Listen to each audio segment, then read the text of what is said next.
So what does it say? Oh, Superman becomes a star. Okay, so the surprising story behind the world's first superhero by Todd Olson. Okay, and then before I start, I always show you guys the vocabulary. We have economic, having to do with money and how it's earned and used. Origin, the point or place where something begins or is created. Disguise is clothes or other things that you wear so that people will not recognize you. And then politicians, people who are active in government, like the president. Or to take advantage of is to use unfairly for personal gain. Okay, so I know you guys can read these on your own, but I just wanted to go over that before I read the article. Okay, so it says the year was 1938. Americans were in trouble. Millions had lost their jobs. Hundreds of thousands were homeless. It had been like this for nearly 10 years. Things seemed hopeless. But wait, up in the sky, it's a bird, it's a plane, it's the world's first superhero. That's right, the first Superman comic book came out in April 1938. The US was in the middle of a Great Depression. That was an economic crisis. People needed something to make them feel better. They needed someone who fought for the poor and the powerless. Superman was their hero. This is his real origin story. In the beginning, Superman was created by Jerry Siegel and Joe Shuster. They grew up in Cleveland, Ohio. They went to school together. Siegel did the writing, Shuster did the drawing. They gave their hero a disguise. So I guess these are the two guys down there. Yeah, okay, Jerry Siegel left and Joe Shuster. Very cool. And then in this picture, it shows a bunch of people lined up. It looks like it's probably cold, right? Because they're all wearing jackets. It says, tough times. People wait in line for bread during the Great Depression above. The first Superman comic book was created during this difficult time in American history. Okay, so that's a clue for you guys. That's the answer to one of your questions, right?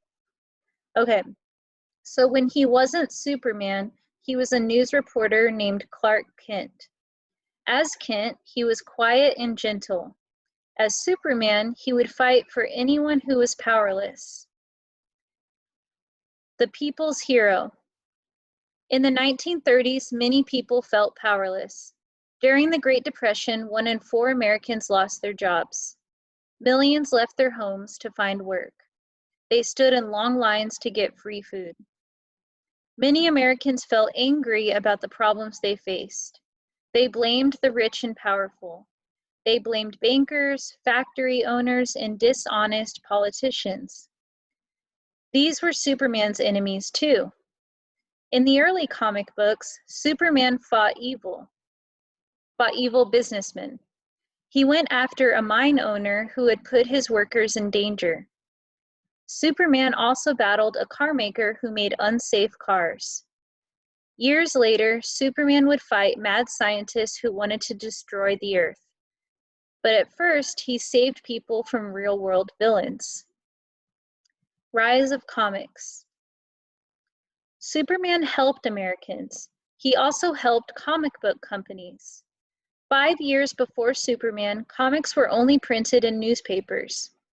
After his arrival, 10-cent comic books flew off the shelves. Each Superman issue sold 1.3 million copies. The biggest comic book companies created many superheroes. DC Comics was one company. It had Green Lantern. He beat up on evil bankers. Batman was another DC hero. He fought criminals in Gotham City. Marvel was another company. It had Captain America, the Submariner, the Human Torch, and more. After Superman arrived, 9 in 10 kids read comic books. A lot of adults did too. Unhappy ending. Siegel and Shuster invented the superhero. They also made a fortune for DC Comics.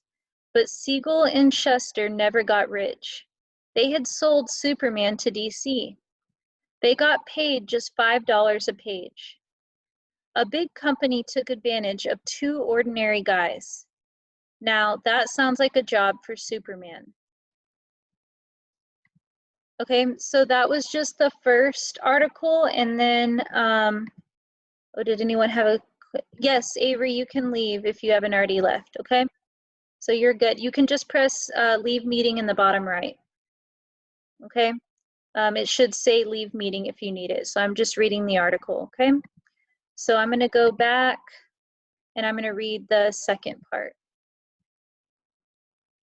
All right, let's see. Can you guys see my screen still? Thumbs up if you can see it. Awesome, thank you, Chloe. You're the one that I can see right now. Okay, so the second one is superheroes take over the world. They're everywhere these days, but why? Our world has big problems. There's war, there's disease, there's climate change. It's easy to feel powerless. But in the movies, one superhero can save the planet. Wonder Woman can end a war by killing a god. The Avengers can travel through time to save half the universe. The world loves heroes. Last year, fans spent more than $6 billion going to superhero movies. And why not? As you eat your popcorn, you leave reality. You enter a fantasy world. And good always wins against evil. But there's another reason we love superheroes. They are who we want to be. We watch Clark Kent become Superman. It reminds us that ordinary people can do great things. We watch T'Challa fight for his throne in Black Panther. It makes us feel brave. We believe we can make a difference in our school or stand up to bullying. These characters help us to be our best selves. They make us want to do what's right. Now let's pretend that the head of DC Comics just called. He wants you to create a new superhero. Who will that superhero be? What will he or she fight against? Answer those questions. Your answers might tell you just as much about yourself as they do about your superhero. Okay, so that's the whole of the two articles. And then of course, those of you that are already done it, you know to go into the Google form and answer the questions. Like I told you guys before, if you already answered them and you got any wrong, you can go back and I think you can edit it to answer them again. Okay, and then don't forget, definitely don't forget your name up there. And then I'll try to remember for the author's purpose, you're gonna think about what was the purpose of those articles we just read by going through and completing this activity here.